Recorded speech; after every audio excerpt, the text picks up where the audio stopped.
Good day, children. Welcome back to my classes.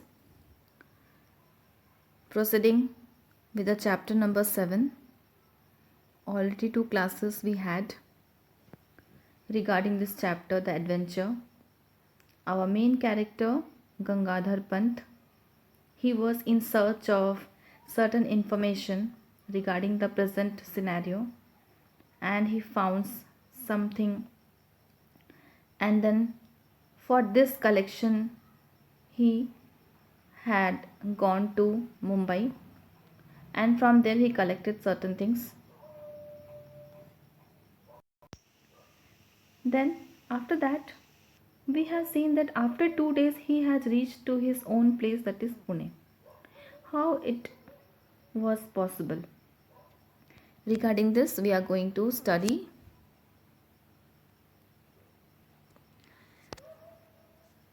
Rajendra motioned him to silence and started pacing the room, obviously under great mental strain.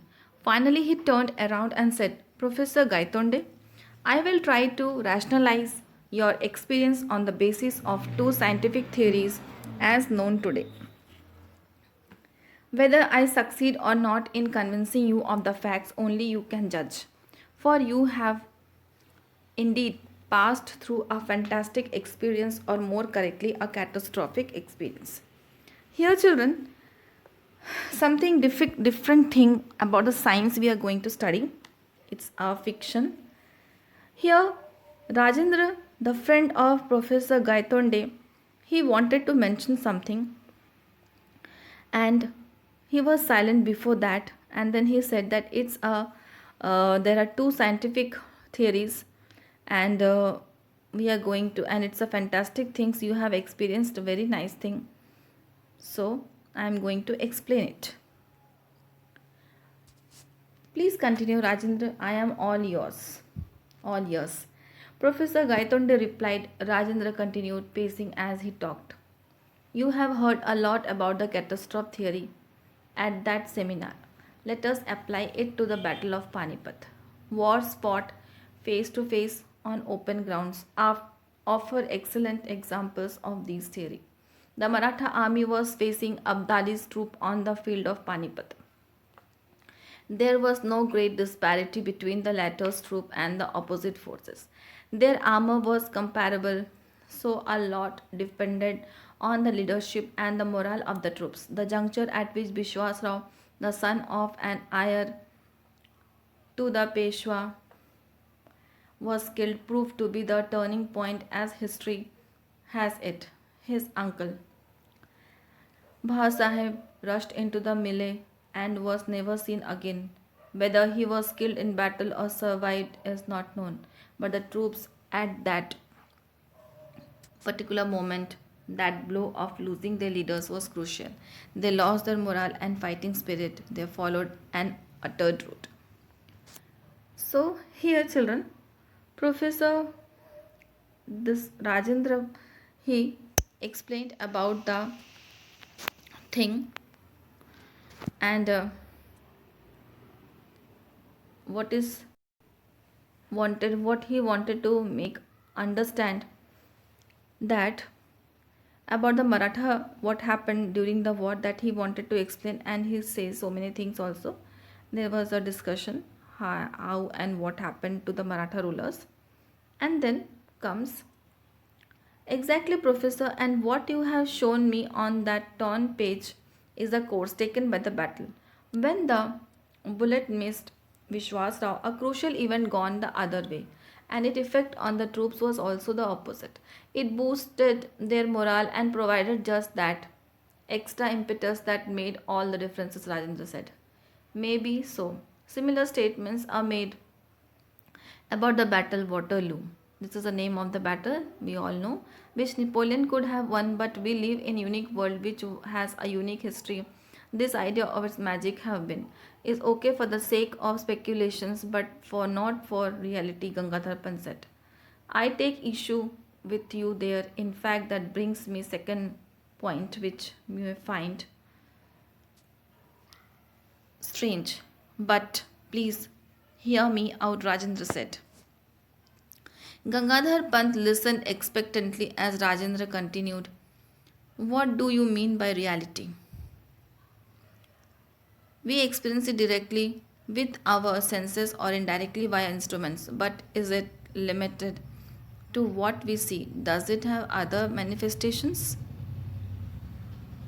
That reality may not be unique has been found from experiments on very small system of atoms and their constituent particles when dealing with such symptoms. The behavior of this physical discover is that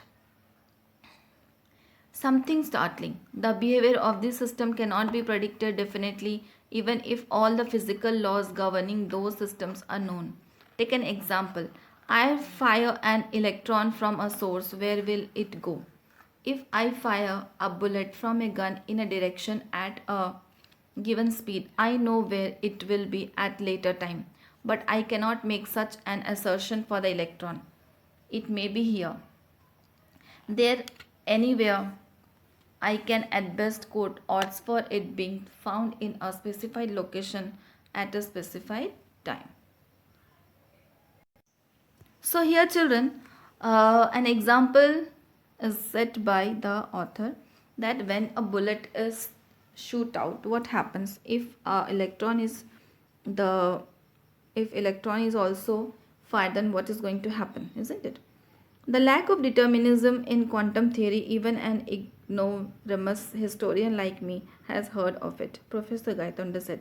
So imagine many word pictures. In one world, the electron is found here, in another it is over there, in yet another it is in a still different location. Once the observer finds where it is, we know which world we are talking about, but all those alternative worlds could exist just the same. Rajendra paused to marshal his thoughts. Here children, discussion is going on. Till now explanation is not made what actually the professors wanted to know. So imagine many world pictures, so as we have read, but is there any contact between those many worlds? So here, this Rajendra, he was saying that at a time a person can be or a thing can be in two worlds. Where these worlds are? The same question asked by Gaitonde also. Yes and no. Imagine two worlds. For example, in both an electron is orbiting the nucleus of an atom, like planets around the sun. Gangadhar Pant interjected, not quite. We know the precise trajectory of the planet. The electron could be orbiting in any of a large number of specified states.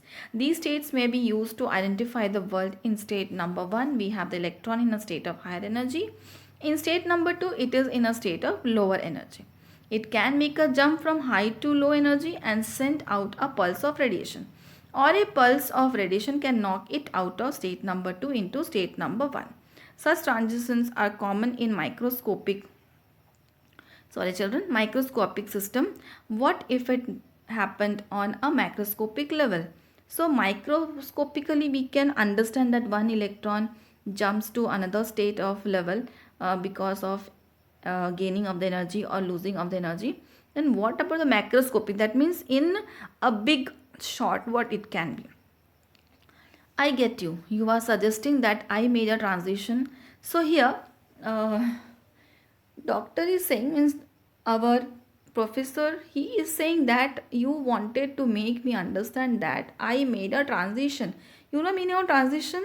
That one person is sitting here and going to another place, not physically, mentally. Transition. It's from one world to another and back again.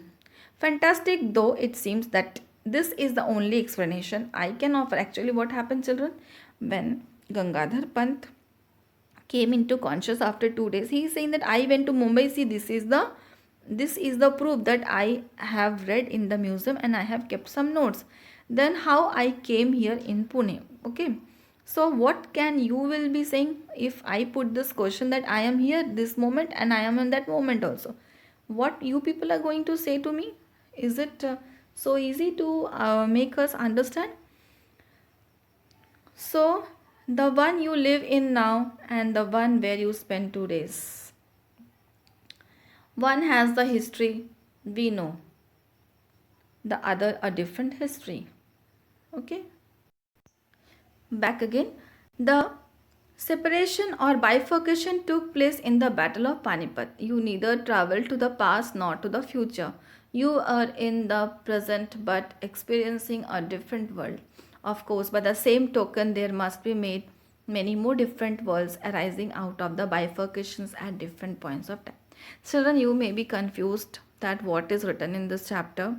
Simply, I will tell you. Actually, it's a fiction. You know the meaning of fiction means where the truth, nothing truth is there. Means everything is imagined, and that is called as fiction. Okay, fiction like Star Trek and so many fiction story comes in the science. On the basis of that, many stories are also developed. It's not true, but it's a fantastic story, very entertaining. So like that, this is also a fiction. Okay. As Rajendra concluded, Gangadhar Pant asked the question that was beginning to bother him most. But why did I make the transition? If I knew the answer, I would solve a great problem. Unfortunately, there are many unsolved questions in science, and this is one of them. But that doesn't stop me from guessing. Rajendra smiled and proceeded. You need some interaction to cause a transition. Perhaps at the time of the collision, you were thinking about the catastrophe. Here, children, what happens? Our professor, he met with an accident, and maybe during that time he was thinking about this, what he wanted to do. He will go to Mumbai, he will see so and so library, he will see the books, and he will gather the information and all. So maybe he was thinking, and that came into his mind, and maybe thinking about the catastrophe theory and its role in war. Maybe you are wondering about the battle of Panipat. Perhaps the neurons in your brain acted as a trigger. So while you are thinking during accident time, and that came into your mind, and you went to that particular place. Okay, a good guess. I was indeed wondering what course history would have taken if the result of the battle had gone the other way. Professor Gaitonde said that was going to be the topic of my 1000 presidential address. So this is the topic for the next address. Now you are in the happy position of recounting your real life experience rather than just speculating. Rajendra laughed. No, Rajendra, my 1000 address was made on the Azad Maidan when I was so rudely interrupted. No, the professor, Gaitonde, who disappeared while defending his chair on the platform, will now never be seen presiding at another meeting. I have conveyed my regrets to the organizer of the Panipat seminar. So now he is actually giving this one, maybe the 1000 one, but now he regretted and said he will not give any more seminars. Okay, thank you children. Have a good day.